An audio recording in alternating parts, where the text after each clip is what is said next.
ಸರ್ಕಾರಿ ಶಾಲೆಯ ಪುಟಾಣಿ ಮಕ್ಕಳು ಶ್ರಮಿಸಿ ಬೆಳೆಸಿರುವಂತಹ ಹೂವಿನ ಗಿಡಗಳ ಕುಂಡಗಳನ್ನು ಪುಡಿ ಮಾಡಿರುವಂತಹ ಘಟನೆ ಬೆಳಕಿಗೆ ಬಂದಿದೆ. ಬೆಳ್ತಂಗಡಿ ತಾಲೂಕಿನ ಸರ್ಕಾರಿ ಉನ್ನತೀಕರಿಸಿದ ಪ್ರಾಥಮಿಕ ಶಾಲೆ ಪೆರೋಡಿತ್ತಾಯಕಟ್ಟೆ ಇಲ್ಲಿ ಘಟನೆ ನಡೆದಿರುವಂತಹದ್ದು. ಇನ್ನು ಬೆಳಗ್ಗೆ ಈ ಘಟನೆ ಬೆಳಕಿಗೆ ಬಂದಿದ್ದು, ಶಾಲಾ ಮಕ್ಕಳು ನಿರ್ಮಿಸಿ ನಳನಳಿಸುತ್ತಿದ್ದ ಹೂತೋಟವನ್ನು ಕಿಡಿಗೇಡಿಗಳು ಹಾಳುಗೆಡವಿದ್ದಾರೆ. ಮಾಜಿ ಪ್ರಧಾನಿ ಮನಮೋಹನ್ ಸಿಂಗ್ ಅವರು ನಿಧನ ಹೊಂದಿದ ಹಿನ್ನೆಲೆ ನಿನ್ನೆ ಶಾಲೆಗೆ ರಜೆ ನೀಡಿದ್ರಿಂದ ಶಾಲೆಯಲ್ಲಿ ಯಾರೂ ಕೂಡ ಇರಲಿಲ್ಲ. ಇದೇ ಸಮಯವನ್ನು ಬಳಸಿಕೊಂಡ ಕಿಡಿಗೇಡಿಗಳು ಶಾಲೆಗೆ ಬಂದು ಹೂವಿನ ಗಿಡಗಳನ್ನು ಹಾಳುಗೆಡವಿದ್ದಾರೆ. ಬಹಳಷ್ಟು ಸುಂದರವಾದ ಶಾಲೆಯಲ್ಲಿ ಮಕ್ಕಳು ಹೂವಿನ ಗಿಡಗಳನ್ನು ನೆಟ್ಟು ಪ್ರತಿದಿನ ನೀರು ಹಾಕಿ ಪ್ರೀತಿಯಿಂದ ಚೆನ್ನಾಗಿ ಬೆಳೆಸಿದ್ರು. ಆದರೆ ಕಿಡಿಗೇಡಿಗಳ ಕಣ್ಣು ಹೂವಿನ ಗಿಡಗಳ ಮೇಲೆ ಬಿದ್ದು ಗಿಡಗಳನ್ನು ನಾಶ ಮಾಡಿದ್ದಾರೆ.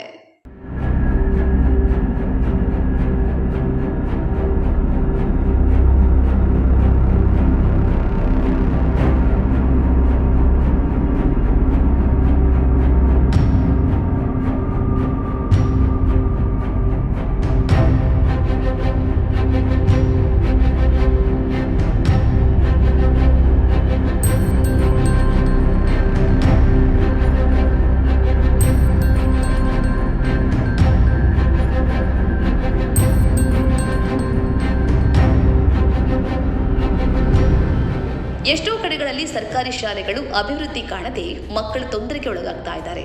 ಈ ಹೊತ್ತಲ್ಲಿ ಇಲ್ಲಿನ ಶಿಕ್ಷಕರು, ಮಕ್ಕಳು, ಅಭಿವೃದ್ಧಿ ಸಮಿತಿಯವರು, ಹಳೆ ವಿದ್ಯಾರ್ಥಿ ಸಂಘದವರು ಈ ಶಾಲೆಯನ್ನು ಸುಂದರವಾಗಿರಿಸಿದ್ದಾರೆ.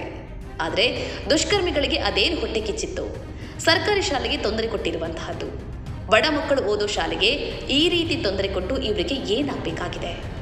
ಯಾಕೆ ಶಾಲೆಗಳಿಗೆ ತೊಂದರೆ ಕೊಡ್ತಾ ಇರೋದು? ಇದರಿಂದ ಕಿಡಿಗೇಡಿಗಳಿಗೆ ಸಿಗೋದಾದ್ರೂ ಏನು? ಇನ್ನು ಮಕ್ಕಳು ಇಲ್ಲಿ ತರಕಾರಿ ಗಿಡಗಳನ್ನು ಕೂಡ ಬೆಳೆಸಿದ್ದಾರೆ.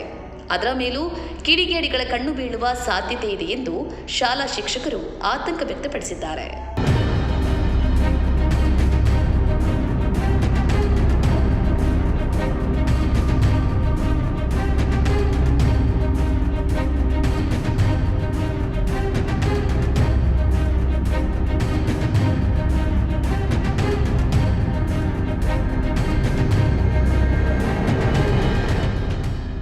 ಹೆಚ್ಚಿನ news ಅಪ್ಡೇಟ್ಗಾಗಿ Prajaprakash news YouTube channel ಅನ್ನು ಸಬ್ಸ್ಕ್ರೈಬ್ ಮಾಡಿ ಮತ್ತು ಬೆಲ್ ಬಟನ್ ಕ್ಲಿಕ್ ಮಾಡಿ.